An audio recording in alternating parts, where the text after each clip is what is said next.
temas. Tenemos a Rodolfo Díaz. Él es el CEO, el director de la organización, de la startup Domitai, y presidente del Mises Institute, del Instituto Mises en México. Vamos a hablar con él para que nos platique, pues tal cual, qué es la encriptación y por qué es que la encriptación puede eliminar o puede facilitar que ya no existan estos tipos de deepfakes hasta cierto punto. Lo tenemos en la línea. Muy buenas tardes, Rodolfo Díaz. Noches. Muy buenas noches, Rodolfo Díaz. ¿Qué tal? ¿Cómo están? Muy bien, muchas gracias. Pues Rodolfo, cuéntanos. Bueno. ¿La encriptación puede disminuir las deepfakes, las fake news, la malinformación? Nos habías platicado que utilizando lo que se llama la firma fiel, se podrían verificar todos los videos y todas las comunicaciones que un personaje reconocido como Julio Astillero o como otra persona que no tiene mucho ni poder, ni conocimiento, ni nada, como yo, como Sol Ángel Hernández, podrían verificar el origen, la veracidad de los mensajes y de toda la información. ¿Es correcto? ¿Cómo funcionaría aquí este sistema? Bueno, el principio es el mismo que se utiliza para cualquier tipo de encriptación. Recordemos que la encriptación lo que permite es ocultar un mensaje con la seguridad de que solo la persona correcta va a poder descifrarlo o leerlo, ¿no? Y nos permite comprobar quién es la persona que escribió cierto mensaje o firmar documentos, etcétera, ¿no? A través de un proceso, a través de un sistema que se llama llaves asimétricas, que utiliza una llave privada y una llave pública. Y la idea de este tipo de tecnología es que con la llave pública puedes verificar a otra gente, verificar que ellos, identificarte, ¿no? O es el único que puede firmar mensajes con esa llave, con esa identidad digital. Y básicamente eso es lo que permite la encriptación en este caso. Ahora, en el caso de la malinformación, de los fake news, ahora con las nuevas tecnologías se acercan bastantes retos y, por ejemplo, Rodolfo, no te podemos escuchar correctamente por un problema técnico. Creemos que es de tu parte. Vamos a pedirle a Andrés que nos cancele la llamada y volverte a llamar. Nada más verificar para ver si en esta próxima conversación podemos tener mejor fidelidad. Andrés, si lo podrías... bien.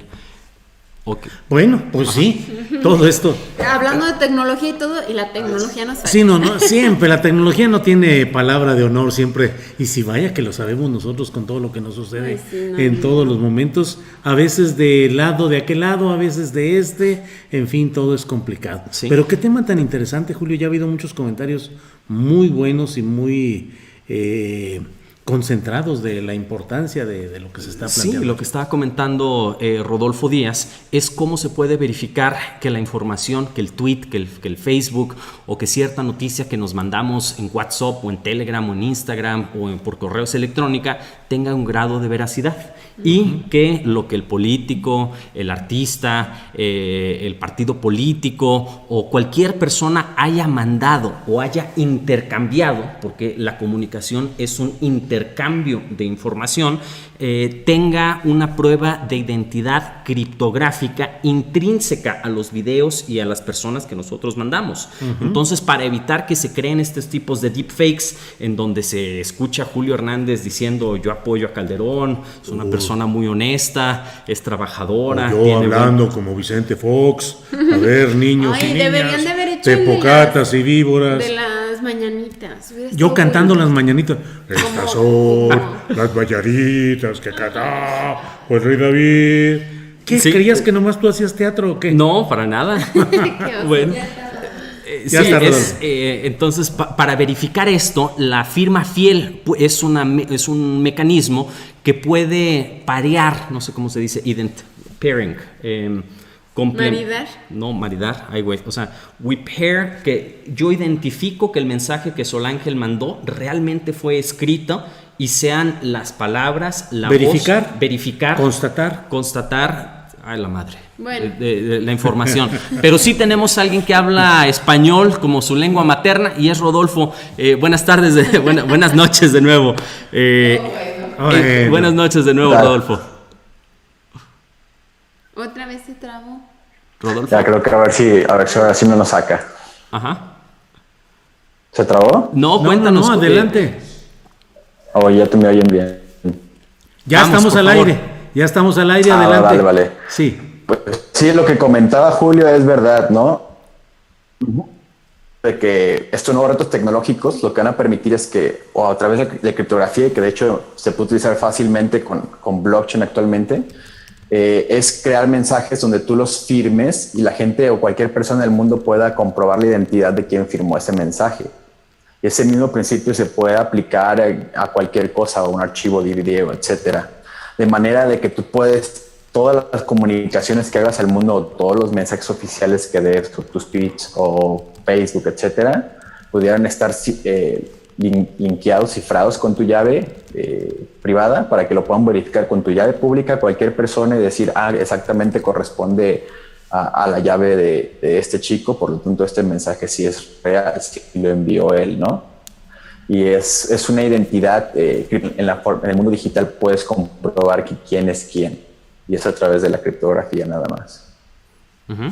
En este sentido, ¿ayuda o podría ayudar a identificar todas las transacciones? Y también, ¿qué pasa con las personas o cuentas que deciden mantenerse anónimas? Entramos a la cuestión no solamente de la identidad nacional, legal, personal, de que Julio Astillero es tal cual, pero una persona podría tener múltiples cuentas, múltiples organizaciones. Tú en tu caso tienes Domitai y tienes otras organizaciones con las que trabajas. Solángel tiene la de ella personal, pero también tiene una corporativa, empresarial para su parte de los pasteles e incluso otras formas que ella quisiera no relacionar necesariamente a su vida y administración empresarial industrial, sino a otras partes que a ella le importan como persona individua, pero no quiere necesariamente quisieran que se interlinkearan estos dos. En este sentido, ¿cómo es y si será posible que una persona tenga múltiples identidades que afecten políticamente a México? ¿Cómo y por qué y cómo funcionan estos tipos de identidades digitales? Bueno, creo que el mejor ejemplo son las plataformas como eBay. Cuando eBay salió, muchos pensaban que iba a ser un completo fracaso porque decían, hoy como gente comprando en internet con identidades creadas con un correo van a poder enviarse transacciones, o sea, enviar productos y recibir dinero sin estarse estafándose todo el tiempo, ¿no? Entonces, para muchos decían, esto va a ser un fracaso total. Y sin embargo, no fue así. ¿Y cuál fue la piedra angular entre el fracaso y el éxito en eso? Fue la reputación, ¿no? El hecho de que los usuarios pudieran acumular reputación le dio un valor a esa identidad digital.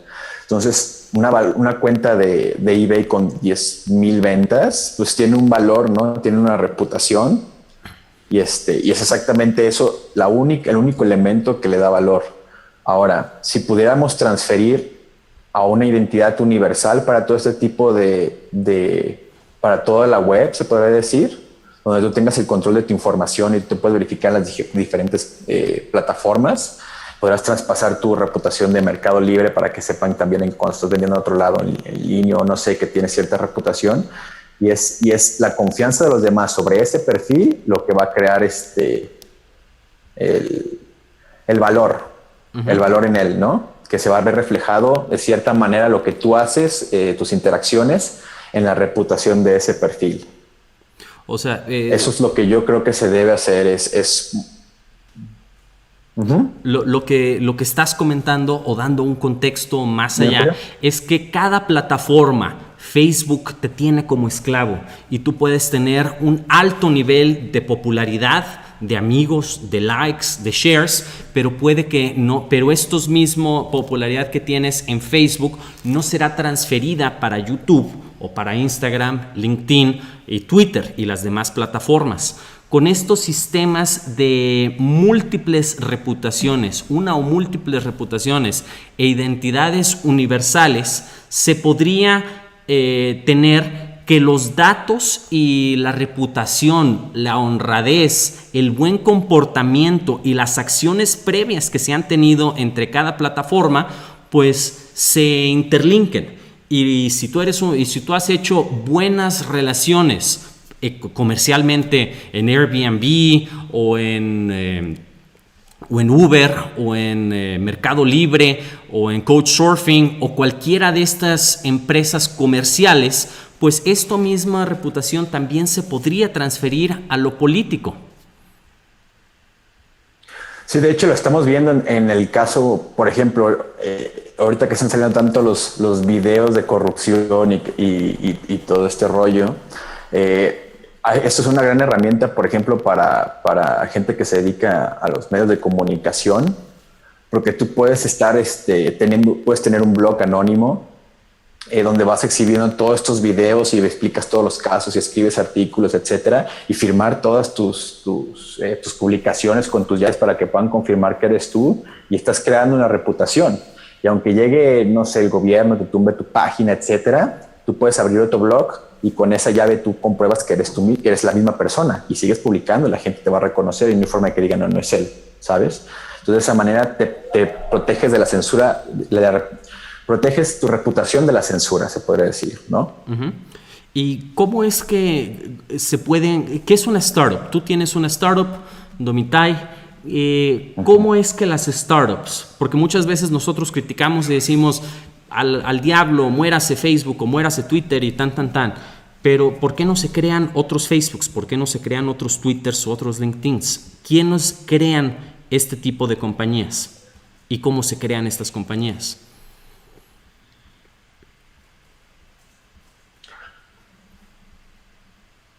Bueno, en sector no, o sea, creo que al contrario, se han probado muchísimos. O sea, hay muchísima gente en startups que han intentado redes sociales, que han intentado hacer el nuevo Facebook. La pregunta sería ¿por qué no lo han logrado? ¿No? Yo creo que proyectos de ese tipo sobran. La verdad, Facebook tiene un factor muy, muy fuerte, se puede decir. Y fue el factor del tiempo en el momento, aunque no era la primera red social, obviamente la gente usaba ya MySpace antes, Hi5, Metroflog, etcétera, ¿no? Pero Facebook fue la primera en consolidar como todas las partes correctamente. Ahora, sinceramente, ¿por qué no ha existido una mejor? No lo sé. Creo que es un mercado muy difícil de atacar porque a la gente le cuesta más trabajo irse a otra red social, porque el chiste de una red social es que estén tus amigos, personas cercanas, etcétera, ¿no? Y convencerlos a ellos de que se muevan a otra red social después de que a Facebook le tomó 10 años que tu abuelita se abriera un Facebook también, es bastante difícil, ¿no? Eso es mi punto de vista, yo que no soy experto en redes sociales. Pero obviamente está el punto de la información, de cómo está manejando el data, cómo Facebook se permite el decir lo que es verdad y lo que no es verdad, lo cual es súper peligroso. Y creo que está yendo en un pésimo camino Facebook. Yo sinceramente espero que exista un reemplazo que tenga una plataforma donde no tengamos que confiar donde esté como un blockchain, ¿no? Como una criptomoneda donde tú puedes ver el código, estás seguro de lo que va a hacer y cómo va a funcionar la red social y que no va a haber una censura y que no se va a inclinar a cierto lado político y que va a mantener su neutralidad, ¿no? Y creo que esa es la mejor manera de lograrlos, es a través de sistemas descentralizados.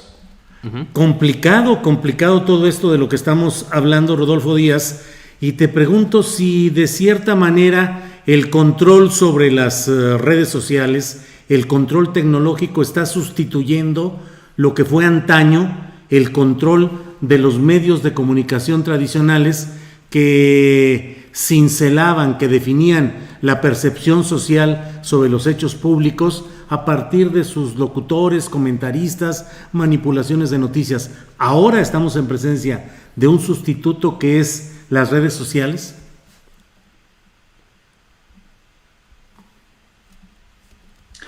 Sí, de hecho, sí obviamente es un sustituto, pero un ejemplo, ahora lo que se hace es tú cuando quieres influenciar a cierta decisión política, gastas un montón de dinero. ¿Para qué? Para que aparezcan en la mayor impresiones posibles en Facebook Ads, etcétera, que fue como acusaron a Rusia de la intervención de elección, etcétera.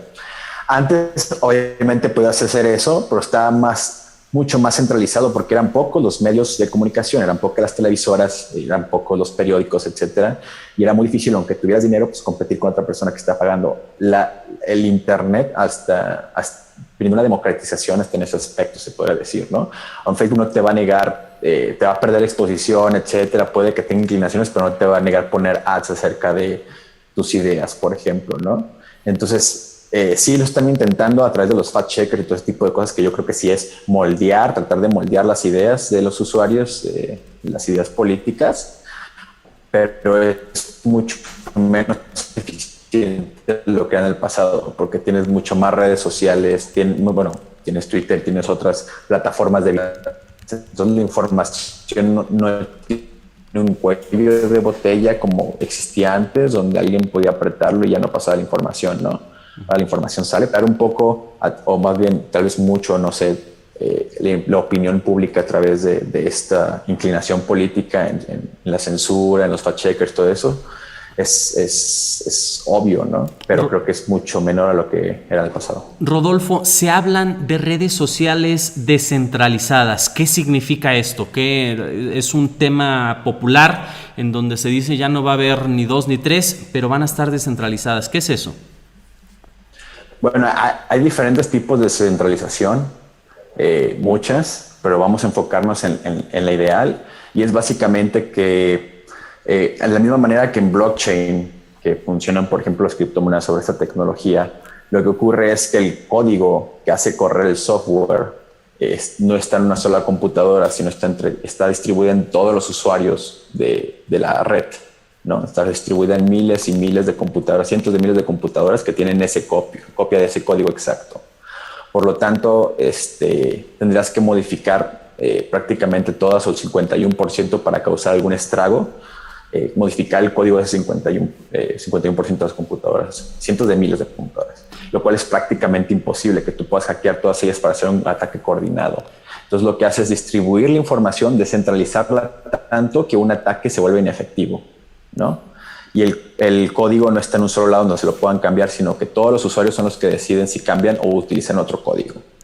Entonces, en el caso de la aplicación de una red social, sería que el código que funciona dentro de la plataforma estuviera corriendo, por ejemplo, en una blockchain, una especie de blockchain, donde podemos tener una copia los usuarios, y de esa manera todos sabemos que el código va a funcionar como es. Nadie puede hacer un cambio del código a menos que todos estemos de acuerdo. ¿Alguien puede proponer? Pero ¿de qué te sirve esto? O sea, una parte es la técnica y la otra es el área de innovación. O sea, que anteriormente era muy complicado, si nos vamos históricamente en 1976, no existían las llaves asimétricas, que no es otra manera de decir que la encriptación y la capacidad de crear startups alternativas o Facebook alternativos, Twitters alternativos, estaba centralizado a tan solo un par de empresas, un oligopolio, que era el gobierno y las empresas como IBM o como Microsoft o como Dell hace 50 o 70 años, que eran autorizadas por el gobierno para crear este tipo de plataformas o de programas o de proyectos o de Twitters oficiales.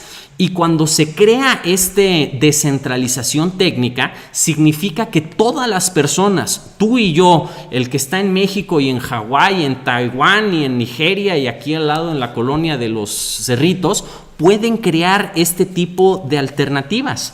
En este sentido, pues se genera, no sé cómo decirlo, se genera un libre mercado de posibilidades. Pero ¿cómo es que esto se generó, la descentralización, en términos de innovación, más allá de lo técnico, en términos de innovación, de competitividad, de productos sustitutos o alternativos, con diferentes calidades, cualidades, usuarios, precios, audiencias, etcétera, etcétera? ¿Cómo es que se generaron estas cosas? Bueno, el primer punto que te voy a tomar es la innovación. Y sí, obviamente en las tecnologías de open source, tecnologías abiertas, provocan una innovación exponencial en la sociedad, ¿no? La distribución de la información. Y lo que ocurre con tecnologías descentralizadas como blockchain es que por primera vez puedes crear una plataforma, ¿no? Es intocable. O sea, no importa que la CIA o la KGB juntos o quien quiera que seas, no les guste tu código o lo que estás haciendo, no pueden detener lo que funcione, ¿no? Entonces, un ejemplo es el sector bancario, perdón. Es un sector muy cerrado, muy pocas empresas, prácticamente imposible de entrar, ¿sí? Que es un pequeño grupo y por lo tanto está súper cerrado a la innovación, ¿no? Son gente que no necesita innovar realmente porque la competencia es muy poca, les importa muy poco también. Y si tú quieres desarrollar tecnología financiera, no tienen unas APIs para conectarte, no hay nada de flexibilidad para hacer ellos, no es dinero open source, no tienen nada que puedan desarrollar sobre ellos, ¿no? Ni les importa desarrollarlo.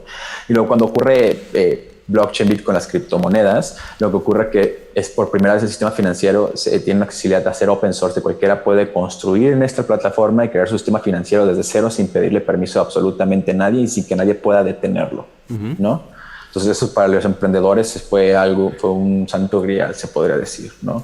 Bueno, tal cual, tal cual. Bueno, Rodolfo, pues muchas gracias. Es esencial hacer lo que se llama la convergencia, la teoría de la convergencia, creada por Outlier Ventures en Londres hace unos 5 o 10 años, en donde se establece que los procesos de manipulación política y electoral electrónica y en redes sociales no solamente es intrínseca a lo que se llama inteligencia artificial e inteligencia artificial como la tecnología y sus subdivisiones, sino existen varias otras que se llaman Virtual Assistants, Mixed Realities, lo FinTech, las Tech Smart Cities, el blockchain, que a fin y al cabo es una base de datos, una notaría pública distribuida, descentralizada, que permite identificar las personas y el comportamiento para venderle ciertos productos. Venderle políticamente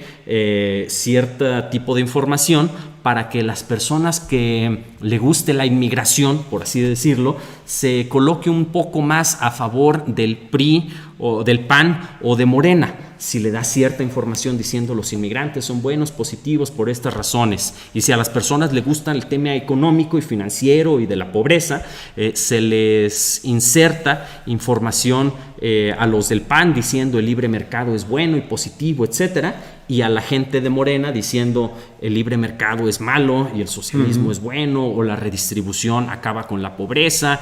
Entonces, en esta base de datos es en donde se genera la taxonomía de múltiples temas que ayudan a las personas a identificar qué tipo de mensaje va a cambiarle el sentido del voto a una persona, claro, o neutralizarlo al menos. Entonces, bueno, muchas gracias, Rodolfo. ¿Dónde te podemos encontrar? ¿Cuáles son tus redes sociales? Bueno, pueden seguir las de Domitai. Ahí también estoy publicando los artículos y videos acerca de economía, de blockchain, tecnologías descentralizadas. Y en todas nuestras redes sociales es Domitai, desde Facebook, Twitter, todos nos pueden buscar como. Bueno, muchas gracias, Rodolfo Díaz. Él es el CEO de Domitai. Muchas gracias. Gracias, buenas noches.